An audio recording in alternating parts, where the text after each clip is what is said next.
जय हिंद साथियों, स्वागत है आप सभी का आपके अपने परिवार मैथ्स गुरु मनीष में। दोस्तों मैं हूं एमके एक्सपर्ट और फाइनली आज वो दिन आ गया है कि आप लोग के डॉक्यूमेंट वेरिफिकेशन आज से शुरू हो रहे हैं। मतलब आज 12 मार्च है और जैसा कि आप लोग को बताया गया था कि 12 मार्च से आप लोग के डॉक्यूमेंट वेरिफिकेशन का डेट रखा गया है। तो आज डॉक्यूमेंट वेरिफिकेशन है तो इसका कॉल जो है ना आप लोग को कल ही गया होगा, ठीक है।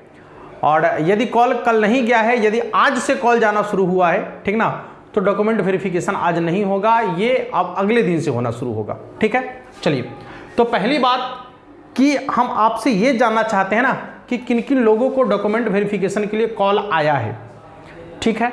जिनको भी डॉक्यूमेंट वेरिफिकेशन के लिए कॉल आया है एक बार हमें कंफर्म जरूर कर दीजिएगा, ठीक है। हम जानना चाहते हैं कि ये जो 12 तारीख वाला डेट रखा गया था, ये डेट बिहार बोर्ड के द्वारा जो जारी किया गया था, ठीक है ना, ये ऑफिशियली तो शायद उसके वेबसाइट पर नहीं है, पेपर में जो दिया गया था उसके हिसाब से हम भी कह रहे हैं, तो इसको ऑफिशियली आप नहीं कह सकते हैं। तो आपको ये बताना है कि ये जो डेट दिया गया था ये वाकई में सही है या फिर ये फ्लॉप कर गया, ठीक है। आप में से जिनको भी कॉल आया होगा वो एक बार नीचे कमेंट बॉक्स में जरूर बताइएगा। अब आइए शुरू करते हैं कि यदि आपका कॉल आ गया है, ठीक ना, तो किन किन बच्चों को कॉल आएगा, आप में से किन किन बच्चों को कॉल आने की संभावना है, किन किन बच्चों को टॉपर वेरिफिकेशन के लिए बुलाया जा सकता है, इस पॉइंट पर हम चर्चा करेंगे आज, ठीक है ना। देखिए कुछ पॉइंट हमने यहाँ लिखा है, टॉपर वेरिफिकेशन 2024। तो टॉपर वेरिफिकेशन के लिए किन किन बच्चों को बुलाने की संभावना है, इस बात पर हम अभी बात करने वाले हैं। यदि और इस वीडियो में आपको ये भी पता चल जाएगा कि क्या आप उसके लिए एलिजिबल है या नहीं है, ठीक ना। हाँ, इसके बाद बात करेंगे कि उसका फाइनल रिजल्ट का डेट कब होगा, जो कि हम आपको एक वीडियो में बताए भी हैं, ठीक है ना। फिर भी एक बार और आप देख लीजिएगा, क्योंकि बहुत सारे बच्चे उसके बाद भी कह रहे थे कि सर ये थोड़ा सा जो है ना असमंजस वाली बातें हैं, तो एक बार क्लियर हो जाए तो ज़्यादा बेहतर होगा। चलिए ठीक है, किस किस को आ सकता है कॉल, ये तो पहले ही हम आपको बता दिए हैं कि किस किस को कॉल आ सकता है, आप उस क्राइटेरिया में है या नहीं है, पूरी बातचीत करने वाले हैं हम इस वीडियो में। आराम से आप लोग देखते रहिएगा। जरूरी कागजात क्या है, यदि आपका कॉल आ गया है बिहार बोर्ड से, आपको वेरिफिकेशन के लिए यदि बुलाया गया है, तो आपके पास वो जरूरी कागजात कौन कौन से होने चाहिए जिसको लेकर आप वहां जाएंगे डॉक्यूमेंट ये आपका जो टॉपर वेरिफिकेशन है उसके लिए। इसके बाद आपका है कि कैसे होगा वेरिफिकेशन, उसका क्या प्रोसेस होगा, किस तरीके से वहाँ कराया जाएगा, कौन कौन सी बातें होगी, कैसे कैसे वहाँ होगा, सारी जानकारी आपको अभी मिलने वाला है। इसी वीडियो में आराम से देखिएगा क्या क्या पूछा जाएगा वहाँ पर, ठीक है ना। जब डॉक्यूमेंट ये आप टॉपर वेरिफिकेशन के लिए जाइएगा तो वहाँ पर आपसे क्या क्या बातें पूछी जाएगी, ठीक ना, ये सारा का सारा चर्चा आज के इस क्लास में हम करने वाले हैं। आइए, सबसे पहली बात कि यदि आप में से जिनको भी आया है टॉपर वेरिफिकेशन के लिए कॉल, तो एक हमारा नंबर है ये 6200122528, ठीक है ना। इस पर आप व्हाट्सअप कर सकते हैं या फिर आप कॉल भी कर सकते हैं। यदि हम फ्री होंगे तो ये कॉल आपका रिसीव हो जाएगा, ये हमारा पर्सनल नंबर है, ये आपका कॉल रिसीव हो जाएगा इस पर, ठीक है ना। जानकारी जरूर दीजिएगा जिनको आया है, अन्यथा पता चलेगा कि ये डेट फेल हो गया है। अब दूसरी बात कि किनको आ सकता है कॉल, सुन लीजिएगा। यदि आपका मार्क्स 90% से ज़्यादा आ रहा है, 90% का मतलब होता है 450 नंबर, ठीक है ना। यदि आपका अंक 450 से ज़्यादा आ रहा है आपके हिसाब से, ठीक है ना, 93%, 94% आ रहा है आपका नंबर, 92, 93, 94% यदि आपका नंबर आ रहा है तो आपको टॉपर वेरिफिकेशन के लिए बुलाया जा सकता है, ठीक है ना। ऐसा नहीं है कि आपको बुलाया जाएगा तो आप टॉपर ही हो जाएंगे, ऐसी बात नहीं है, ठीक है ना। आपको बुलाया जा सकता है टॉपर वेरिफिकेशन के लिए वहाँ पर कब, जब आपका नाम 90% प्लस होगा, आपका मार्क्स 92% हो, 93% हो, 94% हो, तो आपको टॉपर वेरिफिकेशन के लिए बुलाया जा सकता है, बुलावा आ सकता है आपको। अब मान लीजिए कि आपका नंबर टॉपर वेरिफिकेशन के लिए एलिजिबल है, तो क्या प्रक्रिया होगी समझिएगा। देखिए इसके बाद क्या होता है कि जैसे मान लीजिए कि आपका नंबर हाईएस्ट हो गया है, ठीक है ना, तो अब क्या होगा कि बिहार बोर्ड जो है अब ये सूचना आपके स्कूल को भेजेगी, जो आपका स्कूल कॉलेज होगा, ठीक है ना, उसको ये सूचना भेजेगी कि इस नंबर का ये रोल नंबर इस विद्यार्थी का है, पापा का नाम ये है, मम्मी का नाम ये है, विद्यार्थी का नाम ये है, ठीक है ना। वो सत्यापन करेगी स्कूल से, स्कूल को सबसे पहले मैसेज आएगा, स्कूल के द्वारा जानकारी ली जाएगी और स्कूल से ही आपके प्रैक्टिकल की कॉपी मंगवाई जाएगी। जो आपका प्रैक्टिकल का कॉपी होगा वो स्कूल से मंगवाया जाएगा, आपके स्कूल से। और हो सकता है कि आपके प्री बोर्ड वाले एग्जाम की कॉपी भी वहाँ से मंगवाई जाए, ठीक है ना, ताकि ये देखना चाहेगा वो कि प्री बोर्ड में इसका कैसा तैयारी था और बिहार बोर्ड के फाइनल बोर्ड में इसकी कैसी तैयारी हुई है, उससे भी मैच कराकर वहाँ पर देखेगा, ठीक है ना। हाँ, तो इसके हिसाब से यदि आप देखेंगे तो सबसे पहले जानकारी आपके स्कूल को होगी, वहाँ से आपकी कॉपी मंगवाई जाएगी, आपका वेरिफिकेशन, पहला वेरिफिकेशन वहीं पर होगा कि आप उस स्कूल में पढ़ रहे हैं या नहीं पढ़ रहे हैं। पढ़ रहे हैं तो ठीक बात है, फिर आपके जितने भी जो पेपर हैं, ये प्रैक्टिकल वाले पेपर और प्री बोर्ड वाले पेपर, वो सारे पेपर वहाँ से मंगवा लिए जाएंगे, ठीक है। स्कूल को जानकारी हो गई है। अब स्कूल के जानकारी के बाद फिर आपको कॉल आएगा, ठीक है ना। आपको दो तरीके से, वहाँ से ऑफिसर आपको कॉल करेंगे, बिहार बोर्ड के ऑफिसर आपको कॉल करेंगे, ठीक है ना, या फिर आपका जो ईमेल आईडी है जो आपने फॉर्म भरते समय दिया है उस पर आपको मेल भी किया जाएगा, ठीक है। तो दोनों को आप चेक कर लीजिएगा और उसको आप ओपन रखिएगा। जो मेल आपने दिया है उस मेल को आप चेक करते रहिएगा, तो आपको वहाँ से जानकारी मिल जाएगी। जब आपको वहाँ से जानकारी मिल जाएगी तो ऐसा नहीं कि दौड़ के भागना है आपको, नहीं, ऐसा नहीं करना है। अब आपको क्या करना है कि वहाँ से जानकारी मिलने के बाद आपको एक बार अपने स्कूल में कन्फर्म होना है। आपका जो अपना स्कूल है, स्कूल में एक बार कन्फर्म होइएगा कि हमारा नाम जो है ना डॉक्यूमेंट ये टॉपर वेरिफिकेशन के लिए बुलावा आया है, क्या ये बात सही है। तो आपके जो स्कूल के प्रिंसिपल सर होंगे वो आपको कहेंगे कि हाँ, इससे पहले ये यहाँ पर जानकारी आई हुई थी और यहाँ से आपकी जो पेपर है वो मंगवाया गया है, ठीक है। अब सत्यापन हो गया कि आपको वाकई में कॉल आया है। चलिए, अब आपको कॉल आ गया, अब क्या करना है, आपको अलग अलग डेट में सबको बुलाया जाएगा। सबका डेट अलग अलग होता है, तो सबको अलग अलग डेट में बुलाया जाएगा। आपको जिस डेट में बुलाया जाएगा आप उस डेट में वहाँ जाएंगे और अपने साथ जरूरी कागजात की बात जो होती है कि कौन कौन से जरूरी कागजात आपको लेने हैं, ध्यान से सुनिएगा। एक तो आपका जो इंटर का एडमिट कार्ड होता है, अभी आपके पास तो वही होगा ही होगा। जब आप इंटरमीडिएट का एग्जाम दिए हैं तो आपके पास क्या होगा, तो एडमिट कार्ड होगा, एक वो ले लीजिएगा। दूसरी चीज़ आधार कार्ड, ठीक है ना, आपको आधार कार्ड रख लेना है अपने पास। तीसरी चीज़ स्कूल का आईडी कार्ड रख लीजिएगा, ठीक है ना। और चौथी चीज़, ध्यान से सुनिए, चौथी चीज़ आपको ये रख लेना है जो आपका रजिस्ट्रेशन हुआ है, ठीक है ना। जो रजिस्ट्रेशन वाला कार्ड है वो रजिस्ट्रेशन कार्ड भी आप अपने साथ रख लीजिएगा, वो भी पूछ सकता है या मांग सकता है। तो आपको ये चारों डॉक्यूमेंट के अलावा और कोई ज़्यादा डॉक्यूमेंट लेने की ज़रूरत नहीं है। ये चारों डॉक्यूमेंट ही आपको वहाँ पर लेके जाना है, ठीक है।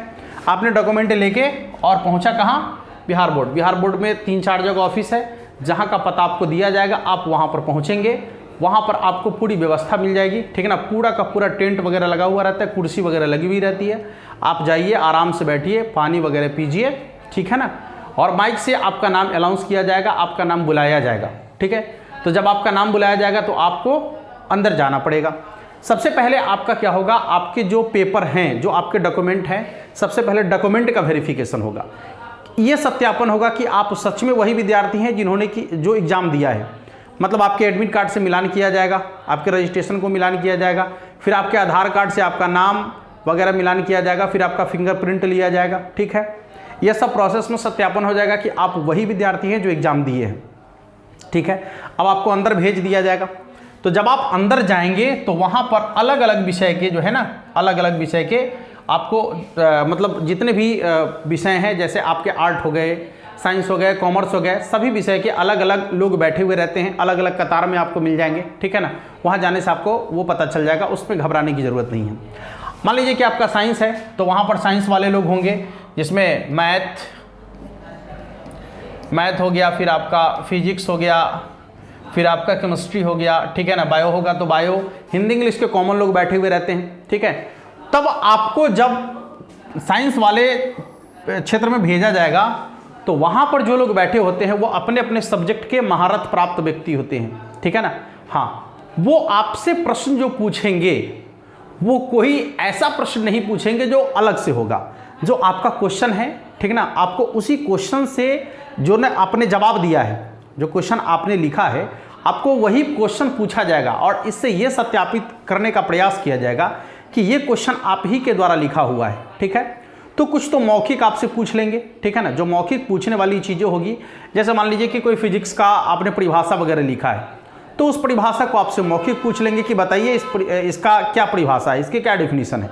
तो आप उसके डिफिनेशन को बताइएगा, फिर वो उसको मिलान करेंगे, देखेंगे कि हाँ इसी के द्वारा लिखी गई। थोड़ा सा भाषा में आगे पीछे हो सकता है तो चलेगा, बहुत ज़्यादा परिवर्तन यदि दिखेगा तो फिर आपको जो है ना 420 अपर लग जाएगा, समझ लीजिए। हाँ, यदि आप चोरी मार के लिखे हैं, ठीक ना, तो हो सकता है कि आप फंस जाइएगा कि चोरी मार के लिखे हैं तो फिर उसका भाषा अलग है, आपका भाषा अलग है, आपको याद हुआ तो है नहीं, ठीक है। हाँ, तो चोरी मार के यदि लिखे हैं तो आप फंस जाइएगा, वैसे कंडीशन में फिर आपका गड़बड़ हो जाएगा, ठीक है। तो फिर आपसे पूछा जाएगा, यदि मैथमेटिक्स का कोई सवाल है तो वो आपसे बनवाया जाएगा, ठीक है ना, कि वाकई में आप ही ने तो बनाया या कोई दूसरा, या फिर कहीं से देख के आप उतार दिए हैं, ठीक है। तो इस तरीके से आपसे पूछा जाएगा, मतलब जो सवाल आपके प्रश्न हैं प्रश्न पत्र में वही क्वेश्चन आपसे पूछा जाएगा, अलग से कोई भी प्रश्न नहीं पूछा जाएगा। और यदि मैथमेटिक्स का होगा तो बनवाया जाएगा। एक तो प्रक्रिया ये हो गई। दूसरा आपका हैंडराइटिंग टेस्ट होगा, ठीक है ना। हैंडराइटिंग टेस्ट ये होगा कि जब आप कॉपी लिखते हैं, ठीक ना, तो आपसे 1-2 पेज लिखवाया जाएगा, 1-आध पेज लिखवाया जाएगा, ठीक है ना। तो जब आप 1-2 पेज लिखेंगे तो उससे उस हैंडराइटिंग का जो एक्सपर्ट होगा वो दोनों हैंडराइटिंग को एक बार मिलाएगा, ठीक है ना, कि ये जो हैंडराइटिंग लिखी हुई है और ये जो हैंडराइटिंग लिखी हुई है ये दोनों के दोनों सही है, एक ही व्यक्ति के द्वारा लिखा हुआ है। यदि इसमें सत्यापित हो जाता है कि हाँ आप ही के द्वारा लिखा हुआ है तो फिर आपका वेरिफिकेशन यहाँ पर कंप्लीट हो जाता है। इसके बाद आपको कुछ नहीं करना है, फिर आपको भेज दिया जाएगा, आप बाहर आइए, नाश्ता वगैरह, आपको नाश्ता का पैकेट फ्री में मिलेगा वहाँ पर, आपको अपने से नाश्ता नहीं करना है, नाश्ता का पैकेट मिल जाएगा, पानी वगैरह पीजिए, ठीक है, और फिर आप अपने घर आ जाइए, आपका डॉक्यूमेंट वेरिफिकेशन हो चुका है, ठीक है। हाँ, अब आपको इसके अलावा कुछ करने की ज़रूरत नहीं है, ठीक है ना। अब उसके ऊपर डिपेंड करता है कि उसमें से किस बच्चे को 1 नंबर में डालना है सबसे ऊपर, और किस बच्चे को 2 में, किसको 3 में, ये उसके ऊपर डिपेंड करता है और मार्क्स के ऊपर डिपेंड करता है। समझ में आ गई। तो डॉक्यूमेंट वेरिफिकेशन का ये पूरा का पूरा प्रोसेस है, ठीक है, जो आपको करना है वहाँ पर जाके। अब ध्यान से समझने योग्य बात यह है कि जो बच्चे परेशान इस बात को लेकर है कि सर रिजल्ट कब आने वाला है, देखिए बिहार बोर्ड का यदि आपको हम हिस्ट्री समझाएं, ठीक ना, या इसका रिकॉर्ड बताएं तो आपको देखिएगा, हम बता देते हैं। ये जो 2020 में जो ये रिजल्ट जारी किया था 24 मार्च को, ठीक है ना, 24 मार्च को जारी हुआ था। कब? 2020 में इसका रिजल्ट जारी हुआ था 24 मार्च को। यदि हम बात करें 2021 की तो 2021 में जो है ना इसका 26 मार्च को रिजल्ट जारी हुआ है। 26 मार्च को इंटर का रिजल्ट की बात हम कर रहे हैं, ठीक है ना, ये 2021 में जारी हुआ था। यदि हम बात करें 2022 में तो 16 मार्च को रिजल्ट जारी हुआ था। देखिए एक नया रिकॉर्ड यहाँ पर बना है, 16 मार्च को जारी हुआ था 2022 में। और यदि हम बात करें 2023 में तो 21 मार्च को जारी हुआ था, 21 मार्च को जारी हुआ था, ठीक है ना, 2023 में। और यदि बात करें 2024 की तो 2024 में अब इसी के आंकड़ा से आप पता लगा लीजिए कि अब आपका रिजल्ट कब आने वाला है। और दूसरी चीज़ की एक हिंट भी दिया है बिहार बोर्ड, वो पेपर के माध्यम से जानकारी मिली है कि 20 मार्च से पहले की बात कर रहा है, ठीक है ना, 20 मार्च से पहले की बात कर रहा है। और आज 12 मार्च है, 12 मार्च से डॉक्यूमेंट वेरिफिकेशन यदि होता है तो 3 से 4 दिन डॉक्यूमेंट वेरिफिकेशन में लग ही, टॉपर वेरिफिकेशन में लग ही जाएगा 3 से 4 दिन, ठीक है ना। तो 3 से 4 दिन लग जाएगा तो 16-17 है, ऐसे ही हो गया। अब 20 से पहले की बात किया है तो समझ लीजिए ना कि 16 से लेकर या 17 से लेकर 20 के बीच में, तो वही पड़ता है 19 या 20, ठीक है ना, 19 या 20 का डेट पड़ता है, लगभग इसी के आसपास आप समझ लीजिए। तो 19 या 20 को जो है ना आपके रिजल्ट आने की पूरी संभावना है। अब आपका रिजल्ट 19 या 20 को आएगा, इससे पहले आपको घबराने की ज़रूरत नहीं है, बहुत ज़्यादा टेंशन लेने की ज़रूरत नहीं है, बहुत ज़्यादा अपने आप को प्रेशर में डालने की ज़रूरत नहीं है, कुछ नहीं करना है, बिंदास रहना है। रिजल्ट इस बार बहुत बेहतर आने वाला है, ठीक है ना, क्योंकि सामने चुनाव भी है। और आपको बता दें ये सच्चाई है और इस सच्चाई से आप मुंह नहीं मोड़ सकते हैं, इस सच्चाई को आप झुठला नहीं सकते हैं कि देश में सारी चीज़ें राजनीतिक चीज़ों पर चल रही है, राजनीतिक चीज़ों पर चल रही है टोटल चीज़ें, चाहे आपका भविष्य हो या आपका रिजल्ट हो या आपकी नौकरी हो, सारी चीज़ें राजनीति के हिसाब से चल रहा है। इलेक्शन होगा तो वैकेंसी आएगी, इलेक्शन नहीं है तो वैकेंसी नहीं आएगी, ठीक है ना। इलेक्शन होगा तो रिजल्ट बेहतर आएगा, इलेक्शन नहीं है तो कॉपी को जैसे तैसे चेक करवा दीजिए, 16 दूनी 8 करवा के कम वाला को ज़्यादा, ज़्यादा वाला को कम करवा दीजिए। और ऐसा आपको बता दें कि डॉक्यूमेंट ये टॉपर वेरिफिकेशन के लिए एक लड़की गई थी, ठीक ना, तो उस लड़की ने इस बात का खुलासा किया था कि बहुत सारे ऐसे क्वेश्चंस थे जिसको चेक भी नहीं किया गया था, ठीक ना, 2-3 क्वेश्चन तो उसका चेक ही नहीं हुआ था।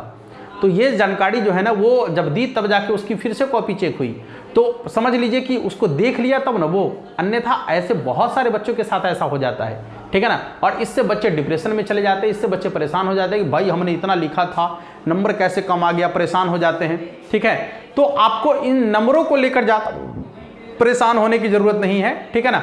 बस आपके अंदर जो नॉलेज है वो आपका काम आने वाला है। ये रिजल्ट तो एक कागज़ का, सिर्फ और सिर्फ एक कागज़ का चिट्ठी है, ठीक है ना।